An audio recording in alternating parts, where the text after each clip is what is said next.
Welcome to the Good Rookie Show. My name is Fahim. And my name is Nelly J, y'all. And we are Good Rookie. That's right. What's going on, everybody? Happy Good Tuesday. And guess what? It's the Good Rookie Show. Yeah. What's going on, y'all? As you know, we're your hosts coming to you from Toronto, Canada, the 6th. And we bring y'all the hottest topics in sports and culture. And of course, this week, no different, right, Fahim? So before we start, though, I thought something else pretty interesting. It won't be a trivia, but I thought this was kind of interesting because we talked about Wemby effect, and, you know, how much he could impact since like a year ago. Now he's here, and there's something I want you to guess in terms of jersey sales, right? Imagine what number he is right now in France, where he's from. All right. So we just spoke about this in our last episode about his jersey being spelled, or his last name being spelled Yep. incorrectly on his jersey. So it's a good question. The obvious answer would be number 1 in France. He's number 2, actually. He's number 2 in France. 2 in France? Yeah. Okay, let me guess. Who could possibly be number 1 in Well, that's France? what I was thinking too. Could it be Gobert? Do you have the answer? No, I don't. I just have the fact he's number okay, 2 in the country. But I'm assuming it could be like, could it be a Jordan jersey? Could it be like, you know what I'm saying? Like I'm not sure what the number 1 for the country is, but number 2 is Victor. I mean, but my thing is, right, think about this.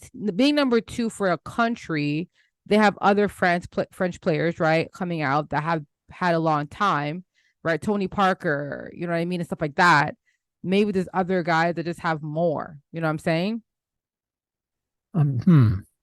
But yeah, but I was curious to see, like, wow, like he's number 2 in France. Like, I wonder who's number 1. But yeah, Victor, he's number 2 in jersey sales, and then as well, his debut game jersey was auctioned off for $762,000, which is 6 times higher than the estimate that they had for it. So clearly, even though he only played you know, in that first game, that's a lot of money for a rookie. Like, how many rookies do we know gets their jersey auctioned off for that much ever? No. You know what I'm saying? Yeah, remember last week I was saying that how they spelled his name incorrectly. I was saying that they should auction off Jazz jersey is going to be rare, so you never know. That could go for a pretty penny. You never know. and this is what I'm saying. Like, it's crazy to see that. Now the viewership for the Spurs now, Fahim, now was Wemby, right? No, I know I didn't watch a Spurs game last year unless Toronto played him. I've watched more Spurs games this year myself. So now these numbers are all from November 3rd, so it's like a month ago. But I thought it was pretty interesting. The Spurs viewership went up 200% on NBA League Pass as well. So, and that's in France. So not only is he helping increase jersey sales in the country that he's from, like the whole country's probably watching Spurs games, right? You know what I'm saying? So that is nuts to me. Third, in terms of like video or digital views, in terms of that, there's been an increase of 377 million across NBA social and NBA apps since October 1st, since he joined. That's big. Yeah. So again, the Wemby effect is real. A lot of people didn't think, you know, like, why is the NBA going international? That's why. Yeah. You know what I'm saying? And that's a huge market for the NBA to definitely get increased viewership on. Like we said, this is going to help that league too. Remember, the league he played in, there's about a couple guys that have come out of that league now, right? So it might help, funnel or tunnel more guys into the league. So anyways, I thought it was interesting that the Wemby effect is affecting, and they don't have to win that much games. All you got to do is just play, perform, get better, figure it out. But yeah, like, it's real. It's real. It's definitely real. So let's see.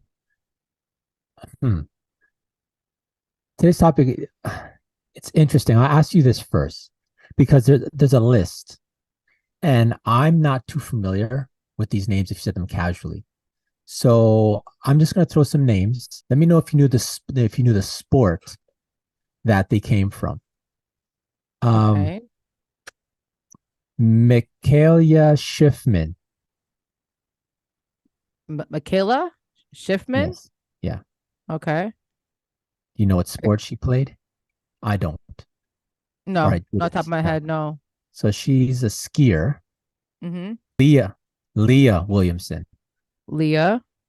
Okay. I think that's the one that everyone liked from the World Cup. The ladies World Cup, the women's World Cup. Okay. All right. Yeah, Lucy Bronze. that's also soccer. Okay. That's also soccer. But all because the So, World Cup. That's why they all played in the World Cup for the women. So this year, a lot of women that played in that cup, some of them weren't really popular. But if you watched or followed, like there are moments where like, oh yeah, you know what I mean? But okay. But okay. yeah, like again, if you didn't watch the FIBA World Cup for the ladies, they're not household names at all, especially not in North America. They're definitely Okay. not household names. So this is the most marketable female athletes of 2023. So I'll give you a list from 1 through Mm. 10. First one is Alex Morgan. Second one is Mm-hmm. Megan Rapinoe. Yep, both Third soccer. is Mm-hmm. Michaela Schiffman. Yep, Or didn't know her. uh, Simone Biles, obviously number 4. Number 5, Coco Gauff. Number 6, Naomi Osaka. Number 7, Lucy Bronze. Number 8, Leah Williamson. Number 9, Ariana Sabalenka. Okay, And that's she's tennis. tennis. Number Mm-hmm. 10 is Angel Reese. So these are the most marketable female athletes of 2023. What's Um, crazy? I feel like who made the most money on that list is probably like Coco, Simone, Osaka endorsements, and Angel Reese. I'm curious to see like so marketable. That's also very relative, right? That's someone saying that they're the most marketable, meaning if like that means like they can help you market a brand, right? Um, what I find interesting though is that there's some black girls on there. Typically on these mhm, lists, you rarely see any black female athletes. You may see like Serena, Naomi, and that's it. But I'm mhm. happy they have like at least what you named Coco, Simone, yeah, Angel Reese, Angel, and what's her face? Naomi. Naomi, yeah. And Naomi hasn't played any match. She's been pregnant, had a baby. So Right. um yeah, this is interesting. Who did this list? Like which company put together the list? So this is actually via the boardroom. So They share the content, but they don't do they don't do the data stuff. So yeah, so I'm seeing right now, SportsPro. It's a brand of Henley Media Group, and they're based in London, UK. So and that's why some of the names you have there, Fahim, it's not like big names here. Again, they're not huge, but they're big over there. So it's a UK company. Now they did have a most marketable athletes of 2023 with men and women. Out of the 50 athletes, 23 were women, which is a record high for them, out of 13 sports and 26 different nationalities. So that's interesting. The 10 that you named were probably like the top 10 of that list. And then the mhm, 50, so this is like men and women. So what's funny for him, the ranking that you named, the top 5 girls are in the top 10 globally. mhm. So for overall, they have Messi number 1, LeBron James 2, Alex Morgan 3, Giannis 4, Megan Rapinoe 5, Michaela is 6, Lewis Hamilton 7, Simone Biles 8, of course, Kylian Mbappe 9, and Max Verstappen, the racer, 10. So that's the top 10. And of course, we go down in the top 20. Alfonso Davies, Canadian. He's the only Canadian on this list. The big up to Alfonso Davies making the most marketable athlete. He is top 20 globally. Woo! Steph Curry was 13 for those notable. Yeah, Fahim, what's your thoughts now hearing like the top, I guess, top 10, which includes like, the men and the women? Still trying to get over Michaela Schifrin. Yeah, Uh, she against UK based, right? So apparently yeah, and I think she's been skiing for a long time. Michaela, she seems like yeah, she's but probably like a personality. Like she's probably let me see if they can give me detail as to why she made it. Probably do anything so I on gotta her. ask, She's 28. marketability. Mhm. She's 28. Her marketability score is 89. And they said her brand strength is 34.66 out of 35. Total addressable market, 44.13 out of 45. And economics, 11.11 out of 20. So I guess those are the three factors. And I guess they added it up and that was her total. Mm. Can you go Yeah. over that once again? The criteria So once again? the breakdown is Yeah, based off of three metrics: yeah. What is it? brand strength, total Okay. addressable market, and economics. So brand strength, because I'm wondering realistically how much does like in any when I hear of marketable or marketability, whether it be in music or just anything with entertainment, um, looks play a factor. I Yep, think definitely looks. like But let's I see, also say like with social media, it's probably also like when she does so like if a video of her goes out, how much retweets, reposts, how much Mhm. engagement people, how people talk about her. Does she trend? You know what I mean? Like these are athletes that like if they do something online, do they have a following? Or people are they getting new followers every year? Are they getting new brand endorsements? Are they like you know what I'm saying? Like how much can how influential are these guys in terms of the fans that they support, and of course, their brand is obviously them. To me, any athlete's brand is their social media. So Messi is the most followed athlete, I think, on Instagram. Him being number one, I'm not shocked, right? Like he came to America, took it over. Like he's that guy. Number two, LeBron James, I get that. But to your point, Alex Morgan being more marketable than Simone Biles, okay. Like that to your point is like I don't follow Alex Morgan on Instagram. I have no clue what she tweets. Again, she's a great athlete, but didn't know that she was that, marketable, right? But again, this is all metrics that they created, right? So, Mhm. um, because honestly, the fact that Mbappe is less marketable um than Giannis or the other athletes on here, I'm like, wow, Mbappe, like what he did in World Cup is, you know what I'm saying? But Mhm. maybe he's not as influential in terms of brand recognition or something. Let me see his measurement. He scored, yeah. So his brand strength was less than the Michaela girl. Sorry, I'm saying Michaela girl, Michaela Schifrin. His economics was higher than hers though by like 8 points. So he has really good economics, which makes sense because he gets higher pay. But his total addressable market is less than hers, and so is his brand strength. Mm. So not sure what that means. All right. Well, with Michaela Schifrin on IG, what do you think her followers are on IG? Take I'll a say a guess. million, 1 mil, maybe. Yeah, spot on. She's 1.3 million. Yeah, So but that's a that lot would for be, women though. For women athlete, of 1.3 course, is whew. of course. And she Oh, she's tweets. American, Fahim. She's Yes, American. yes. Mm. She tweets a lot. Guess what her Twitter followers are? How much Twitter followers she has? Probably like 500. No, maybe 500K, 800K. Double check, but Schiffer, and here we go. Her Twitter followers are 217,000. So Yeah. still a lot. Um, yeah, I mean, and that's the only one on the we do these lists quite a bit. We always ask, hey, is there anything that surprised you? That one surprised me. Never Oh, for heard of her, sure. That's surprising but to me too. yeah, yeah. For sure. And you rarely see a skier making a top 10 list. Like Right, that never happens, right? right. That's not a thing really. But she is a two-time Olympic gold medalist. I think they're saying that she has a streak, a podium streak that ties Ted Liggety's record. So she's breaking records in terms of podium placing.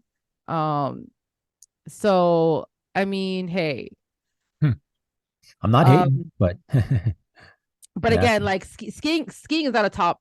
Skiing is not a top. Like all the athletes that are listed, like we have soccer, basketball, soccer, basketball, soccer. Then you have her, right? Yeah, Then yeah. you have Lewis Hamilton, Simone Biles, Killian, like, and you know what I'm saying? So like, yeah, like she definitely in the top 10.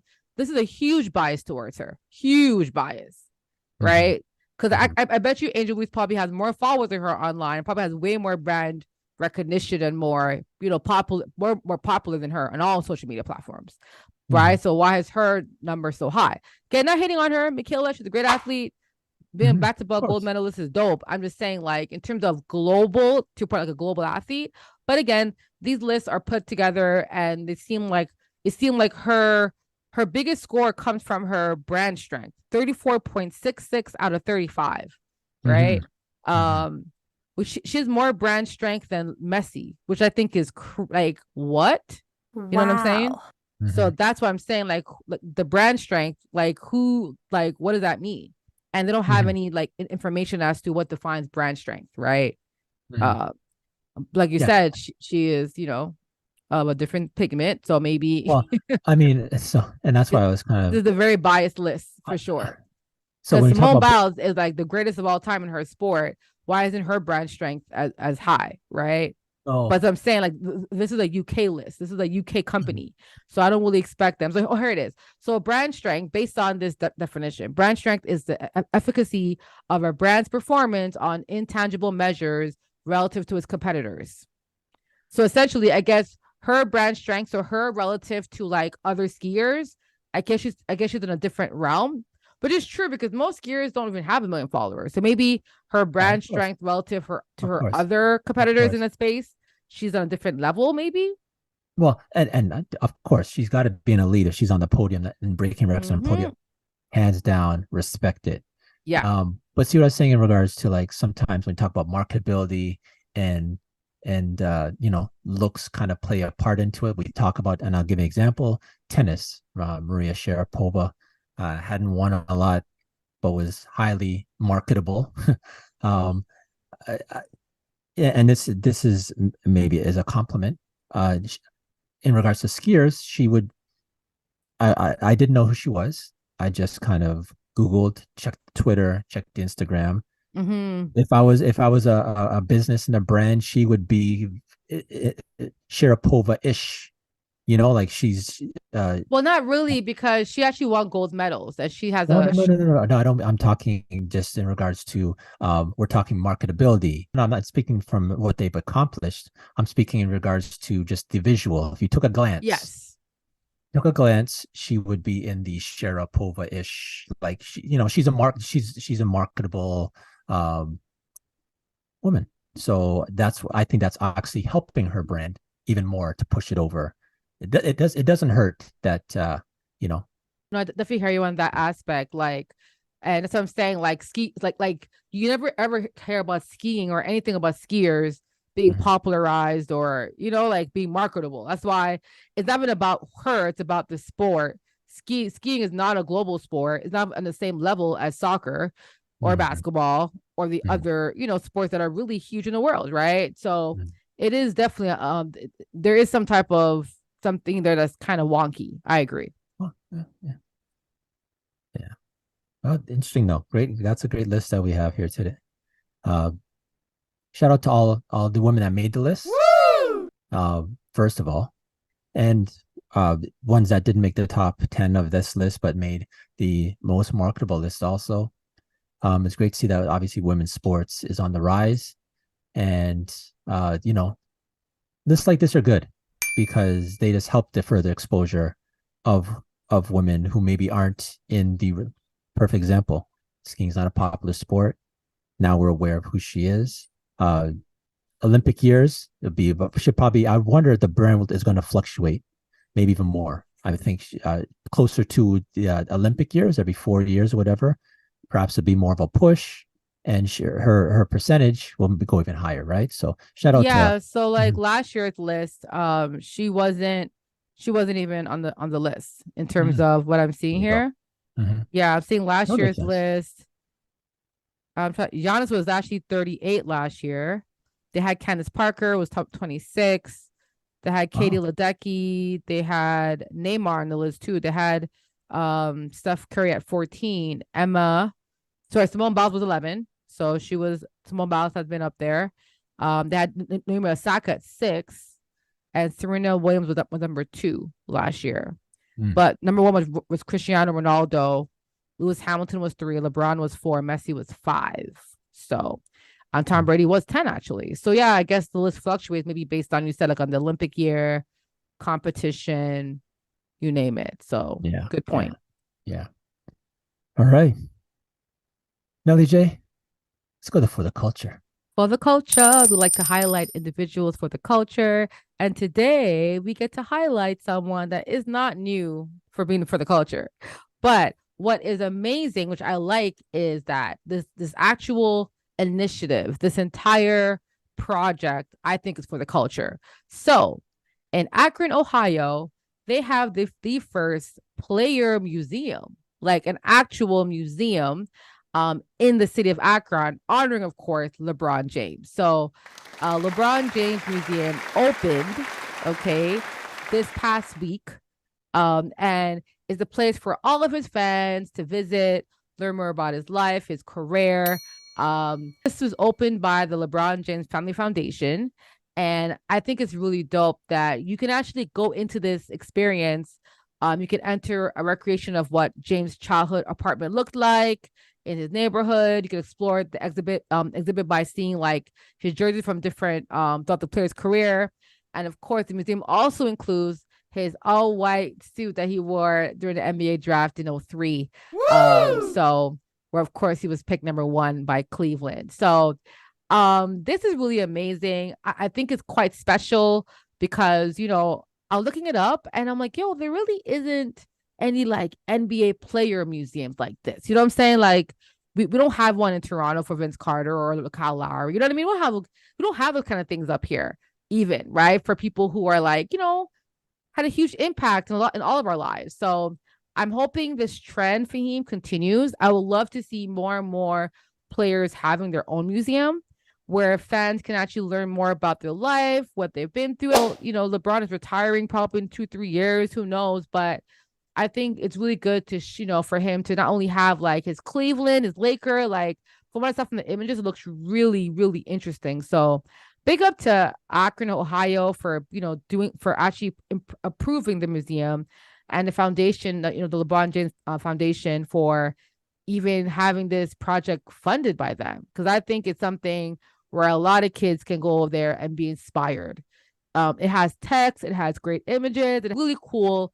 And everyone knows me, I'm a big museum person. So like if I'm in Akron now, Fahim, for anything for work, I'm definitely gonna go by the LeBron James Museum. You know what I'm saying? Only because like it's the first to me that I've heard of where a player has a museum in their hometown. So but what's your thoughts, Fahim, on this museum and this initiative that they have celebrating LeBron James' career and life?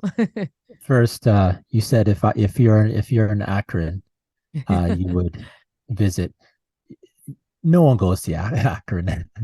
Like, but Akron has, you never know, right? What if yeah, you're there like, for like a work or a yeah, I project? mean, yeah, You never know. yeah, okay. I Shout said you out never to know, man. Akron. Shout out to, I guess we'll go one for those Steph LeBron compares. They're both, remember, Steph was born in Akron also, and they don't have one for Steph, but they have one for LeBron. So shout out to LeBron for holding down Akron with the first museum. It reminds me a lot of Jay-Z. The Jay-Z Museum was in Brooklyn, in the Brooklyn Library. Remember, this was maybe, I don't know, a few months ago, where they wrapped the outside of the Brooklyn Library, and with Jay-Z lyrics, and it was an exhibit in the Brooklyn Library. The whole library turned into the Jay-Z exhibit museum. And I find it hard to believe that maybe this what the Jay-Z museum exhibit could have inspired this, and there's nothing wrong with that, obviously. I think it's Yeah, I excellent. mean, these were in the projects for years, so this could have been, you know what I mean? Like, it's kind of hard to say that because like Well, I'm these just have been saying, like, projects for like, like you mentioned, you don't really yeah. have a lot of player museum exhibits, So, and so, so this is different because this is a museum that LeBron and his family like funded and promoted, right? The other museums are people's collections of those players that they've it's their own, it's like their own collection that they created a museum for that player. This is the first that I've heard of where a player is actually behind its own museum. Like I've never heard of that before. Maybe I'm wrong if y'all know someone, but I was but looking into it. Even Michael Jordan, there's Michael Jordan museums, but they're not about my they're like more around like collections of people who are collectors of Michael Jordan stuff. They have like collections of different art about Michael Jordan, but it's not an actual museum that, he's actually funding and, like is for you to kind of see his life. You know what I'm saying? So there's a mhm. different kind of, I would say, museum that LeBron and his family built. What's dope? Uh, Having his memorabilia, I think LeBron toward the end of his career, perhaps they should turn into like a traveling, because you know how when people retire, they give them their flowers when they go around to each arena. Someone like LeBron's going to have obviously the a very big farewell when he goes around. I think this would be a good way to maybe incorporate as he starts to retire and wind down. Maybe things from his museum, maybe make it a road show, But it's dope what's happening in Akron with um, a lot of. It's going to keep obviously the history of LeBron, which is we're never going to forget LeBron, but it's always Mm-hmm. going to have a place. It's like for baseball, you have Springfield, that's well known baseball. For like you mentioned, a player having a player and where he's from. Come on, shout out to Yeah, LeBron. it's amazing. And I'm seeing now, like the city honored MJ with the museum in Chicago, which makes sense, right? Like he's done so much. I think we're gonna see more and more players, especially in their hometowns, do this, right? More and Right. more. Because I think this is something really great. Now we do know that MJ donated to the African Museum that was built up. And so he did that. We rarely get to see museums of Black people and how, what they, you know what I mean? Like that wasn't a thing growing up. You know what I'm saying? Like seeing a museum of a Black person, like going into Right. their life and what they've been through. Like we rarely saw that. And so I think it's really inspiring to say, hey, LeBron has a museum in his hometown. The youth there, like, yo, LeBron is like that guy. So I'd love to see more and more of this. I can see Steph having one. I'm wondering where will it be? Probably Yeah. Golden State. Probably Golden State will definitely Yeah. create I one think for it's him probably gonna too. be. Yeah. There. Yeah. So like those great guys who win y'all multiple championships, like I think it's amazing. But big up to LeBron, the first player, and that's in Cleveland, Akron, to have his museum. Like I think it's really amazing. He does so much, you know what I mean? So If I'm in Cleveland, I probably would head down the street to Akron and go check it out. yeah, But so I'm I'm saying, never I gonna mean, if say, you're "Oh, I'm ever, going to Akron." Go ahead. Go ahead, LJ. I mean, but the museum's in Akron though. Right, exactly. So So that would be a reason for me to go to Akron. do you know how far Akron and Cleveland is from each other? I know they're down the street. In regards to, I guess I was gonna say kilometers, miles. Um, Take a guess. So I'm gonna go with I don't know, 50 miles. 30. 30. Okay. Oh, that's close. That's about 60 plus kilometers. Yeah, it's about 63 kilometers. Yeah. That's in a car. I'm guessing that's like 30 minutes. 100 kilometers per hour. Yeah. We're doing our Yeah. math. We're doing our, if we're driving 100 kilometers per hour, yes, but you're probably not driving that entire time. You probably got, Right. just some side roads. We're not in the high, you know what I mean? Okay. But yeah, there's so many like intense LeBron fans.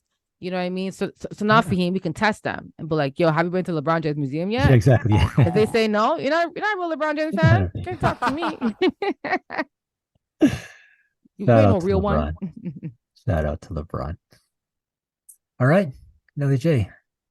Let's go ahead and close this out with That's Absurd. That's absurd. Fahim, bro. What was absurd this week? What was absurd? The NFL is absurd. Oh boy. What happened? Oh. Tyreek Hill, he did a backflip with the photographer's phone. Mm-hmm. And because he did the backflip with the photographer's phone after his TD celebration, and the photographer was happy about it and jumping up and down for joy to get that exclusive content, the NFL has suspended the photographer who allowed Tyreek Hill to take his phone while doing the backflip. Allowed or just had his phone taken? Like, that's two different things. Because I watched that game and Tyreek didn't ask. He was like, "Oh, hey, sir, do you mind if I put him?" He just like, "Yo, give me that phone." You know what I'm saying? Right. And But they are friends, like very close friends. mm-hmm. So he did that specifically because that's his friend and he wanted to give his friend that exclusive content. Yeah, I don't care. Nepotism, whatever that is. Like, listen, I mean, how is someone taking my phone? I'm being suspended. It's different if I said, "Hey, Tyreek, here's my phone." Mm-hmm. Tyreek took his phone. So I think that's just absurd. Like, I'm sorry, Absurd. NFL. NFL is just so petty when it comes to Tyreek Hill. I don't know what's going on over there. Yeah. They're just so petty. Like, come on, you're fighting for his shoe. His shoe. No, Like, it wasn't a suspend his sock. It was friend. sock, Like, right? come on, man. Yeah. Sorry, no sock. My bad. Yeah. No sock. Right. This is weird. Yeah. The Tyreek Hill, break that record, please. To hush them all up. Break that record, bro. Yeah, NFL, I'm sorry. Absurd. And I'm happy that Tyreek Hill is paying for a salary, whatever, helping him out. Yeah. That's what real friends do, right? That's what real ones do. So that's facts. All right. Now, Jay, I think we should put this in the books. That was the Good Rookie Show.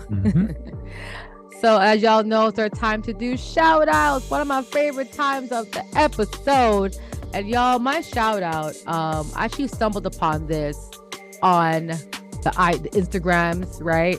And so this is pretty dope. Virginia State University will become the country's first historically Black college or university to host a general election presidential debate in 2024. So that was reported by NBC News. That's huge, right? And I don't think we've ever had, it's the first time it's ever happened, but I wanted to kind of give them a shout out. Whoever the people were that kind of pushed for this to happen. It's Virginia, right? We know that state's history, what has happened the last 4 or 5 years and stuff like that. I think it's really amazing that they've selected this school in particular to have it, an HBCU, for next year. And I'm hoping, Fahim, we'll see more HBCUs selected for these types of events. So yeah, big up to Virginia State and for whoever was behind it for choosing them to host the general election presidential debate in next year. Dope. That's it. Dope. Yeah. I can't top that. That's a great one. I'll keep it on brand though. We're just talking about women's sports. So I'll leave with just a little bit of trivia for you, and I'm going to give them a shout out for this. Women's sports, it's expected to exceed blank revenue in 2024. Oh, like in millions, you mean? Or percentage increase? In dollar amount, yes. Okay, yeah, I could see, man, at least minimum over 200 million. Minimum. Oh, yeah, that's the bare minimum. I'll give you a hint. Bump it up higher, much higher. So like 2 billion? 1.3 billion. Yeah, it's about to blow up. Yeah. I've been thinking about like all the new like sport brands for women that have increased value. WNBA teams increased value. Jersey sales have increased. Everything has gone up for women's sports. So yep. It's about to blow up, y'all. Yeah, I want to shout out the women. This is the first time ever. So first time in history that global revenue for women's sports is going to exceed the $1 billion mark. Shout out to the women. Love it. Dope. Great shout out, bro. Great shout out. Right. And on that note, let's go ahead and put this episode in the books, Nelly J. All right, y'all. That was the Good Rookie Show. If you had a good time, enjoyed yourself, please like and subscribe. And tell a friend, Fahim. We're on all platforms if you're looking for us. You know what it is. It's a Good Rookie Show. So we out. Hey.